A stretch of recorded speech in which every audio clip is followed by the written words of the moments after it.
Just as you can see, we just had a wedding in here. A couple who have been coming here for a long time. And part of their marriage vows together, they pledged to meditate every day. It's great to have Buddhist weddings.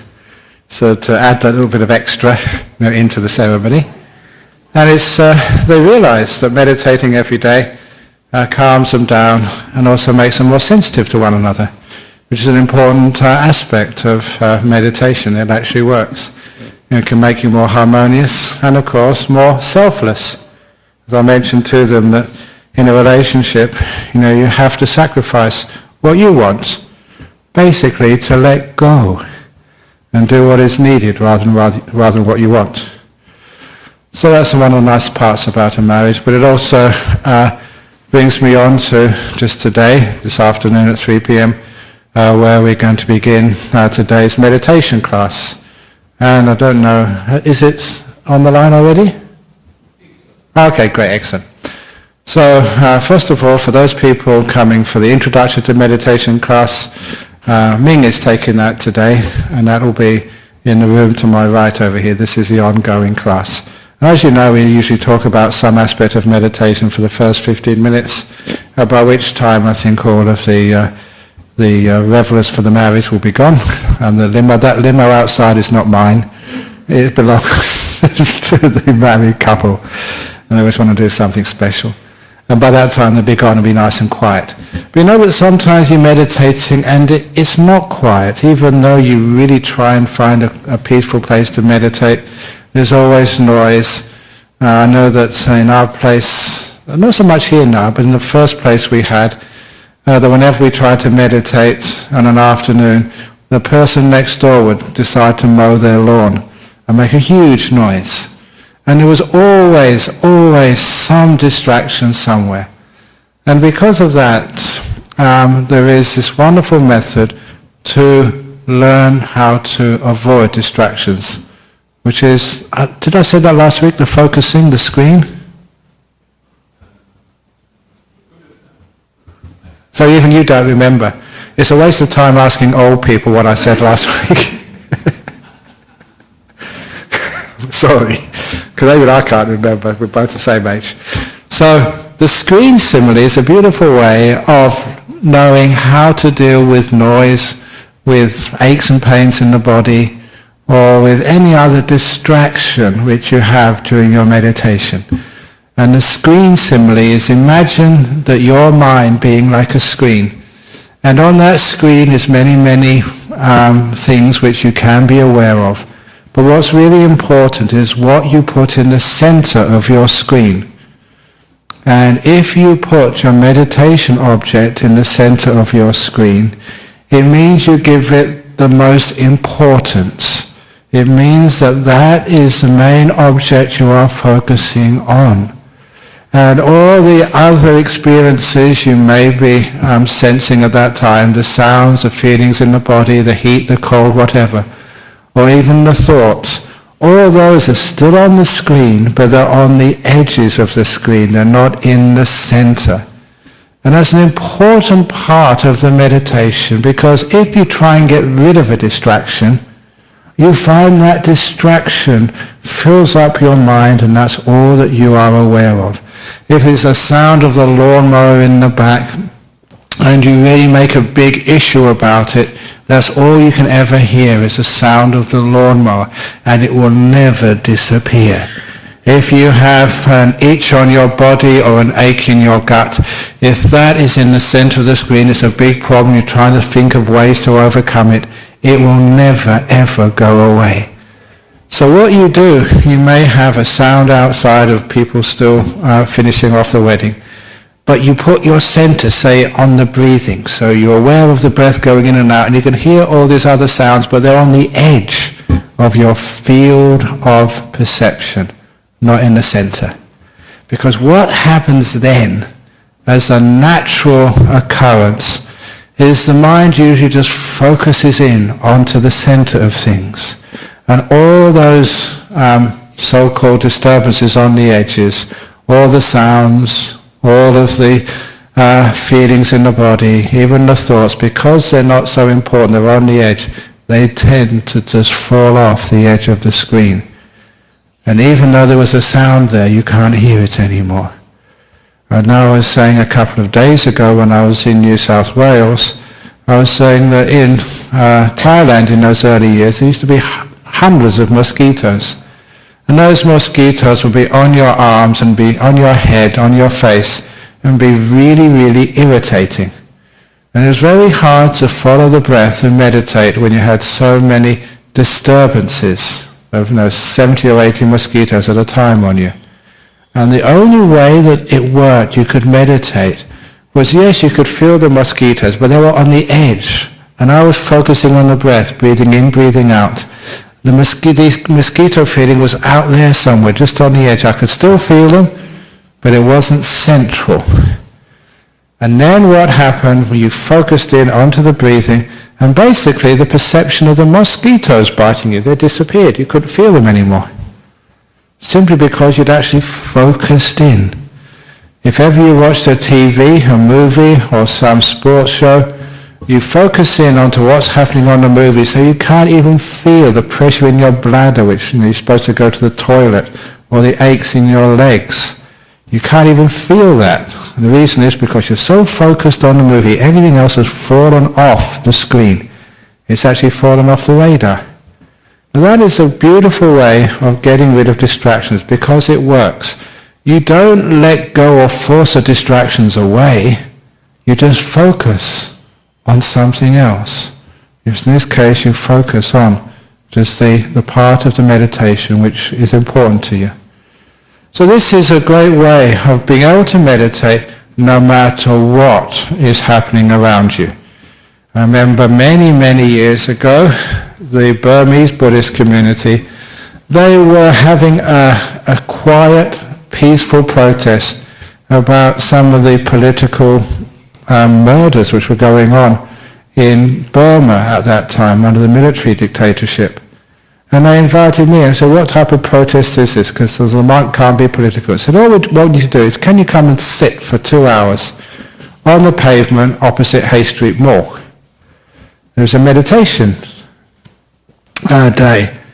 And I went there because it was a challenge. I've never meditated in the middle of the city, right opposite time zone in Hay Street Mall, and on the hard pavement, no cushions, just on the stone pavement. And it was like a challenge for me. How can you actually meditate in such a noisy place as the middle of the city?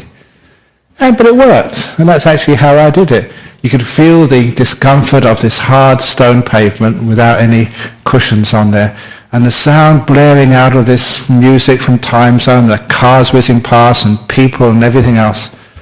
But you just focused inside on the breath. You could feel those and see those, you could hear those things and feel the cold pavement under your bum. You could do that first of all, but you're focusing on the center, and after a little while you focused in on the breathing, and everything else vanished. So you can actually just meditate there very peacefully without even feeling or hearing that noise. It's just focusing, that's all. And that only works if you really give, and say the breathing, importance, and everything else is on the edge, because what you give importance to is always what's in the center.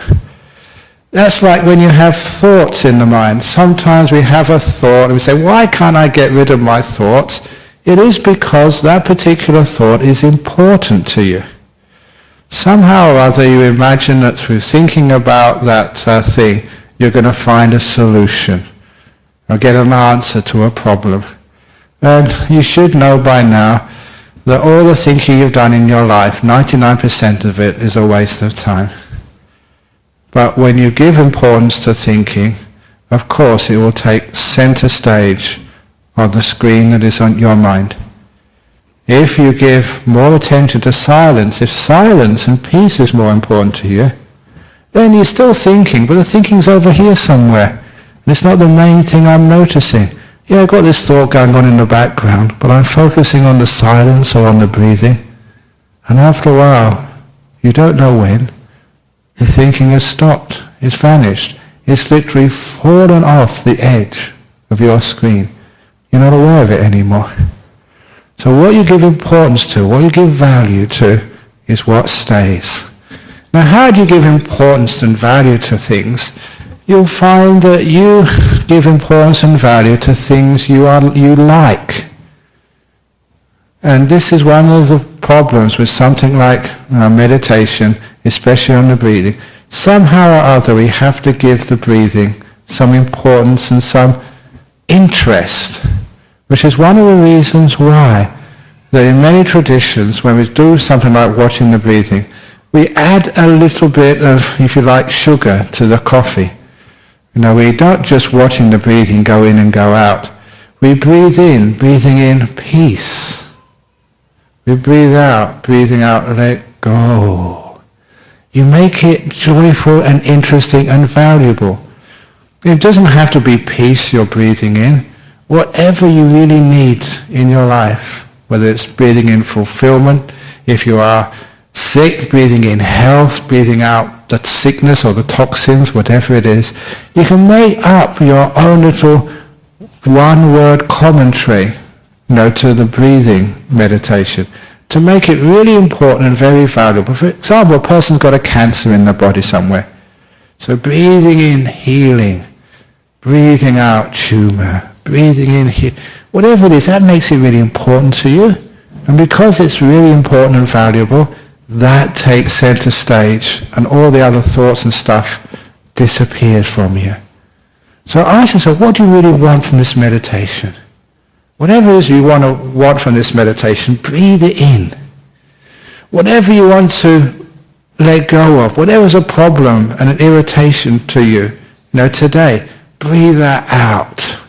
And that makes the breathing important for you, which means it does take center screen, which means it's very easy to focus on it. And once the mind starts focusing on it, all the other distractions, disturbances, they just disappear. Even the old past and future disappears because you're focusing just on this present moment. The past is over here somewhere. The future, what I have to do afterwards, is over there somewhere. And we're just focusing right now. And after a while, the past and future, they just vanish. You don't know when they vanish, but you're just not even contemplating past and future anymore. They've just disappeared. That is how these things actually work. So whatever you put in the center is what stays. That's how we deal with distractions from outside or even inside. And to give importance to those things, that's how we put it into the center and take importance away from other things. And to give it a sense of importance, you can do it like a one-word commentary, give a bit of joy to this, make it interesting, and then you find it's very easy to stay on that object. My constant saying is, in meditation we never use willpower. We never try and force our way past obstacles in meditation. We always use wisdom power. Meditate smartly rather than with force. So that way you can find out just wise strategies, different ways of perceiving, so that one meditation can really develop. Never use willpower. And also never just, okay, it will fix itself up eventually. Be wise, find out what the problem is, and use some of these tricks which have been developed over centuries to overcome the problems so you can have a very peaceful, happy and successful meditation. So, the limo's gone, the wedding group have just about gone, so now we can begin the meditation. And actually we've only just come in here because usually people have been sitting here for a while. Sometimes, shall we stand up and stretch? Yeah, let's go up and stand up and stretch. So I started off the standing up and stretching time. If you're old like me, you need a bit of, get all your muscles loose. All right, yes. You're too young to go, boy. Oh, somebody else. Okay. And when you're nice and loose, this avoids a lot of pain and stiffness later on.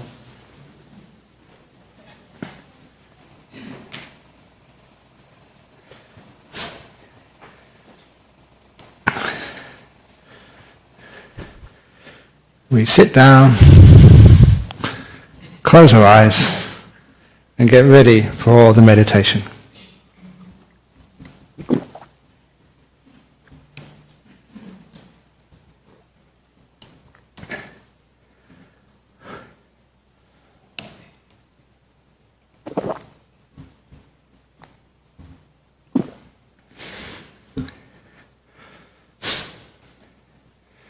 Good, here we go.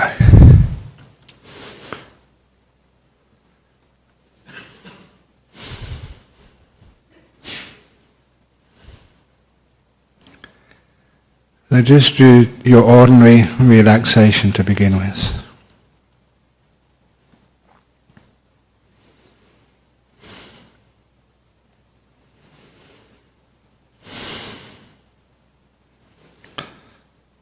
And to relax more deeply, we become aware of the physical feelings in our body.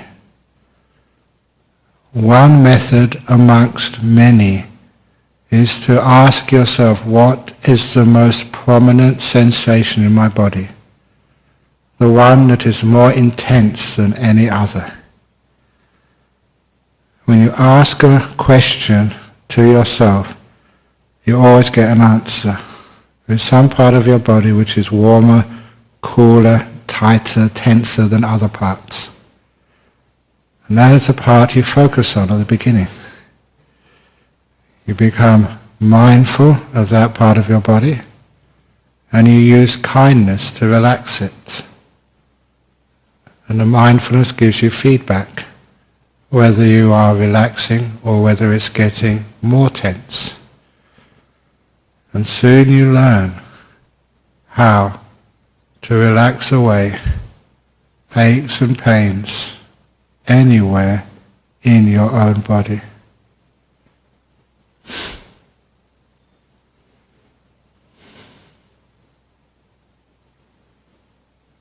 And once you've relaxed the most intense feeling in your body, then you go to the next intense feeling. And I usually just do three. The three most intense feelings in my body, one after the other. Relaxing each one of them. Which gives me a very peaceful body.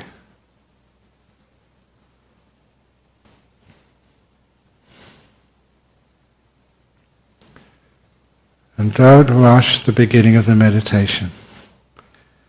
People have aches and pains and find they have to move in meditation 90% of the time because they didn't put their body in a good position to begin with.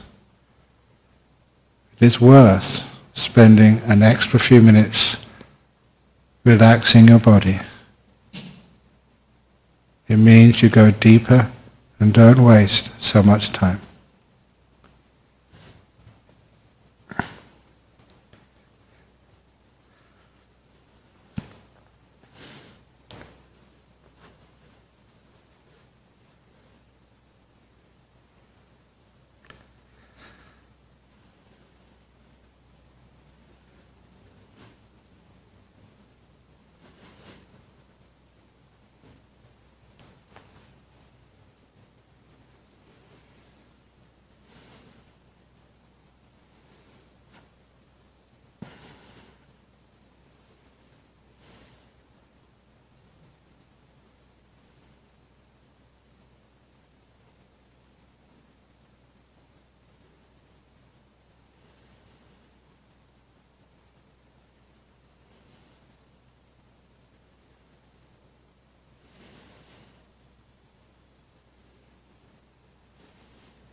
And once the body is relaxed,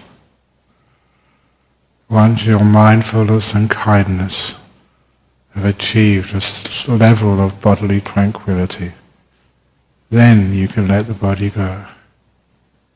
We do the same relaxation to the mental world, the world of thoughts, past, future, the world of emotions. We want to relax that too. If you find any tight places inside your own mind, see if you can loosen them. Not worrying or obsessing about things. Those are like knots in the body. We loosen them with awareness and kindness.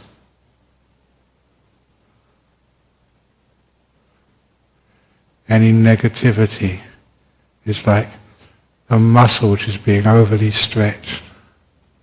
Loosen it. Loosen your judgment. Let things be.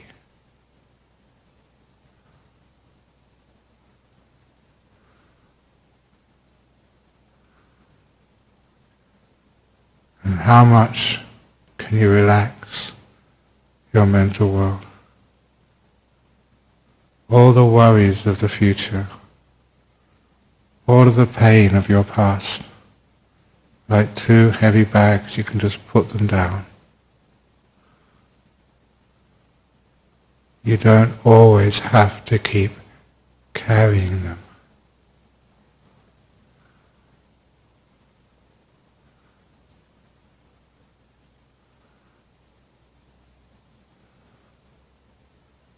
You never learn from the past as much as you learn from the present. And the best way to have a successful, happy future is to build the seeds of such success and happiness right now, the place where your future is being made. So the present moment becomes the center of your screen, the most important and valuable. Now.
Getting close to the end of the meditation now. How do you feel? Be mindful of your mental world and maybe your body world as well. Just notice how much it's relaxed and calmed down.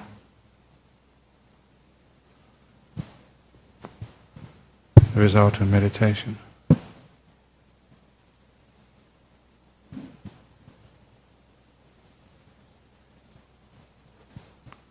I will now ring the gong 3 times to end the meditation. Please listen to every sound from the gong. And when the 3rd ringing of the gong vanishes, that is the signal to emerge from your meditation.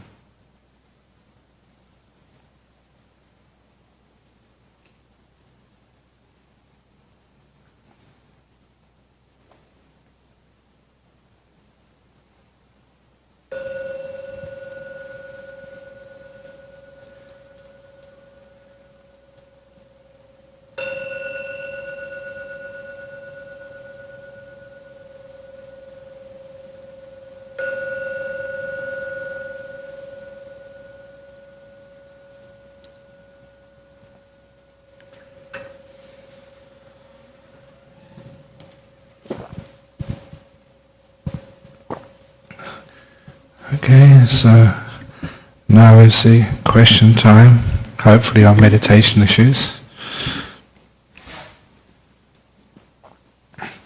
And for those of you who want to ask a meditation here, we've instituted a box again, where you can write questions on a piece of paper, and then I'll attempt to answer them.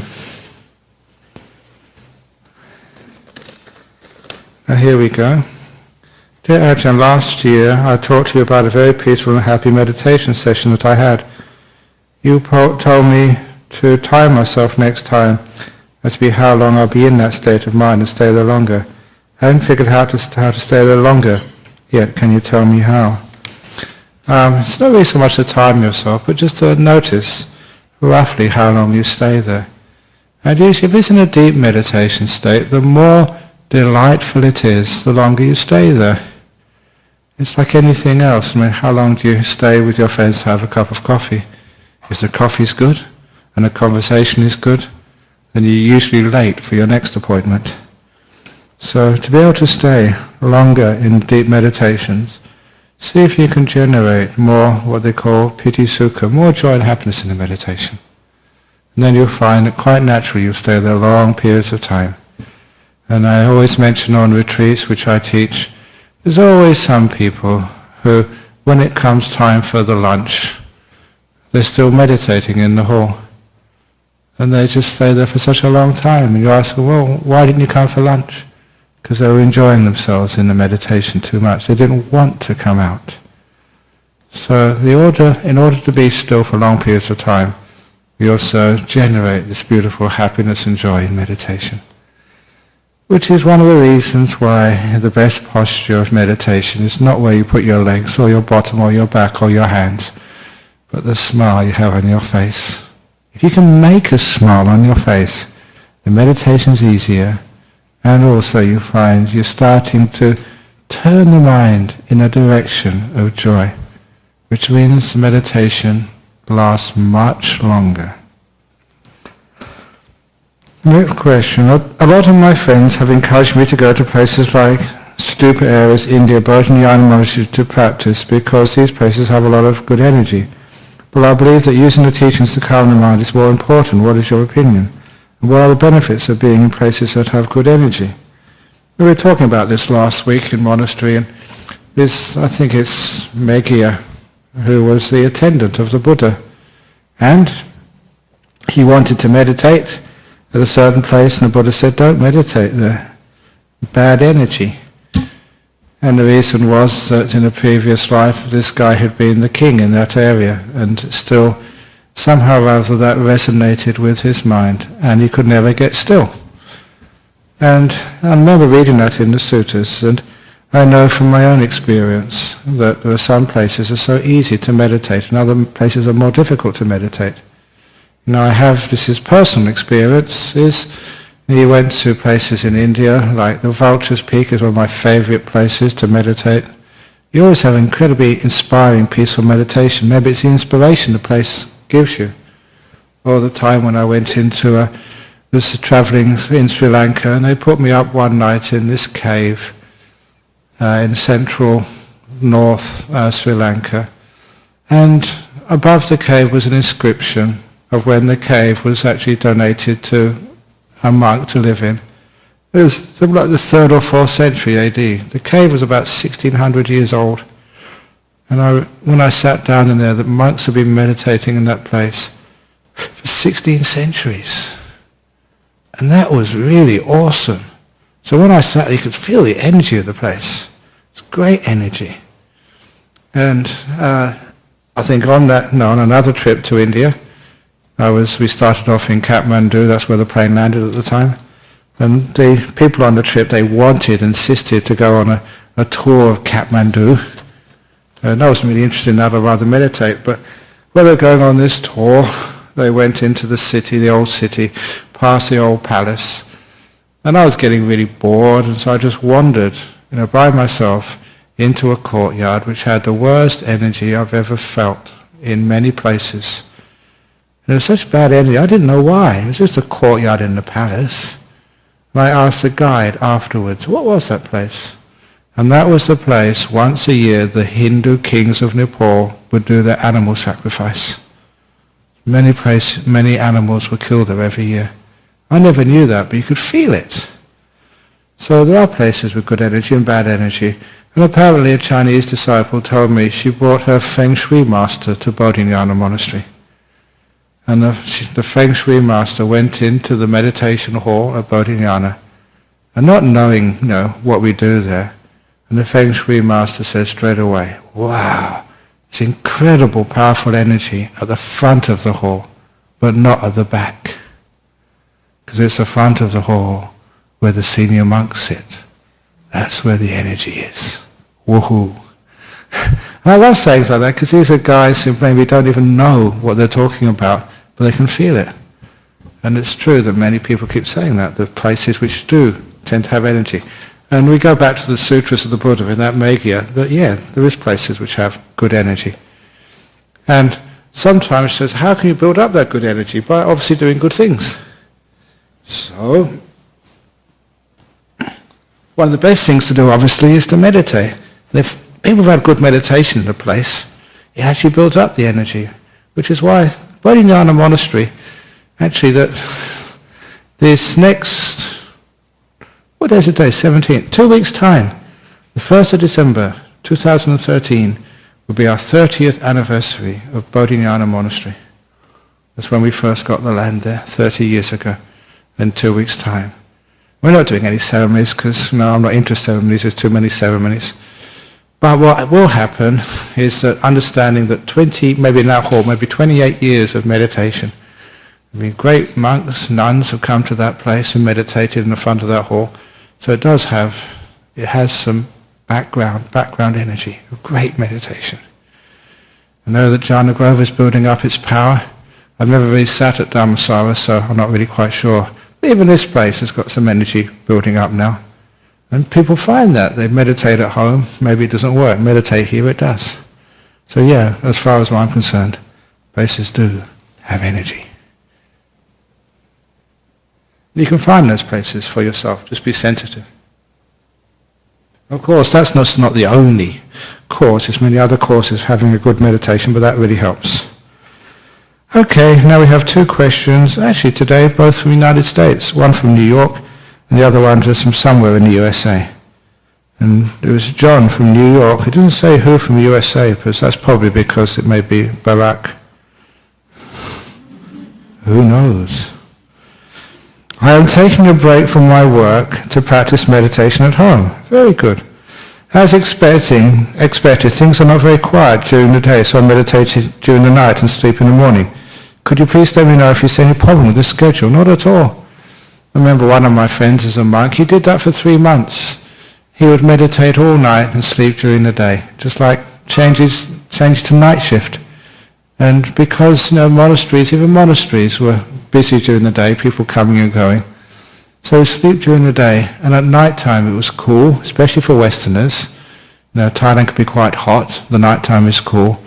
And it was quiet, everybody else was sleeping, and he had a beautiful time all by himself. So he said, yeah, it was a very good experience. Staying up all night, sleeping during the day. So, brilliant, John. I remember staying in New York, but unfortunately I'm not quite sure if that would work in New York, because New York is the city that never sleeps. So people say, and I've been there in Manhattan, there was a place I was staying there, and it's absolutely true. All at night time, daytime, there's always the sound of police sirens going up and down the roads. There's always somebody up to mischief there. So there's always sounds, and it's, basically nighttime and daytime was not that much different. But yeah, it depends where you are in New York. If in the quiet areas of New York, or the quieter areas of New York, then fine, that may work for you. There's nothing wrong with that. It's a good thing to do. The last one from Barak, maybe. You have explained karma, the cause and effect, using the quantum theory somewhere. Could you please explain that again? The only part of the quantum theory which comes into cause and effect is that for those of you who know this, the Schrödinger equation, which is the closest they have got, as well, certainly in my time doing physics, which is a long time ago now, I suppose. It was how reality works, and the fact of matter is, and this is a pretty accurate description. The world, as we know it, is just what happens when we interfere with it. The natural state of this world when we aren't around is a smear of probabilities. And when we make an observation, when we get involved in life, then we collapse the Schrödinger equation, as I said, and we create reality from many possibilities. We actually create the world in a much more direct way than people ever know. We correct it by our observations, what we decide to see, how we decide to feel. That's how we create the world. And I don't mean in a light way, in a very direct, basic way. So realizing that just the way we use our mind creates this world, we understand that karma is not just creating our own future, but creating the future of even the planet. We do get involved. We make, we create.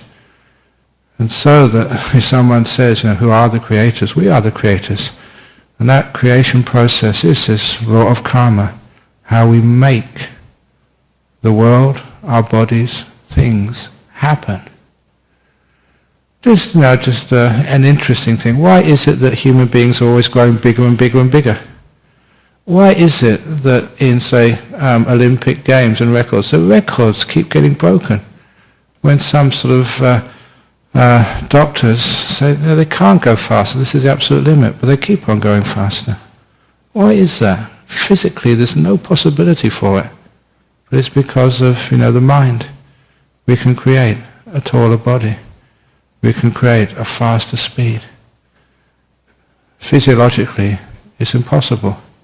But when you understand just how the mind gets involved, we can create. And this is, I think, one of the reasons why karma is so important. Understanding we have that power, we do exert that power every time. Because we create, we better be careful to create things in a positive way. To choose the positive, to perceive the positive, and that way we create the positive. That's how karma works. In a much more direct way than people know. And that's when I learned quantum physics, it was just so obvious, but just so powerful. Just how it gave much more responsibility to every human being. Okay, anyway, that's an interesting question. Thank you, Barak. So you've got a lot of power to create the world. Please create it in a good way. I'm sure it's not Barack Obama. I'm only playing around. But anyway, are there any more questions or comments on that from the audience here? Certainly the last bit about creating a happy mind. That's, most of the stuff which I teach in Friday nights, Saturdays and Sundays is just the power of your perception. How you look, what you actually look for is what you create in yourself and others. the old story of going to prisons. You see the beautiful part of a prisoner who's a murderer or a rapist or something. You see the beautiful part. And that's what they show you back, and that's what grows. You water the flowers grow. Water the weeds grow. That's in other people. And it certainly happens also in yourself. If you keep on focusing on all the things which go wrong in your life, more things go wrong. You're watering the weeds. You're creating a painful, negative future for yourself. If you focus on the beautiful things which you've done in your life and can do, you find more beautiful things happen. You're watering the flowers. And that happens in your meditation too. If in meditation, you're halfway through the meditation, this is hopeless, I'm really tired, it's too hot, my mind's all over the place. If you focus on the negative in your meditation, you create a negative meditation. For the last part of the meditation, you focus on the positive side of it. My mind is wandering off, but that's okay because I'm tired. Then you find the mind stops wandering. You're creating a positive mind. And it works. Okay, any comments? Questions? Okay, it is 4:15. And for once I'm going to finish on time. But I'm sure I'll never let this happen again. Okay, let's pay respects to Buddha, Dhamma, Sangha. Oh, and by the way, a psychologist was reading a neuroscience paper that apparently every time you bow, nitrous oxide is released in your brain, which gives you a natural high. So it's actually fun, and it's been proved by neuroscience to bow. You get a high for free. So let's get high.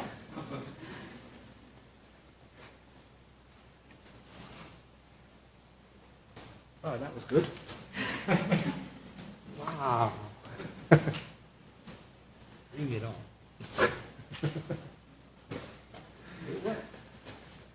I got high.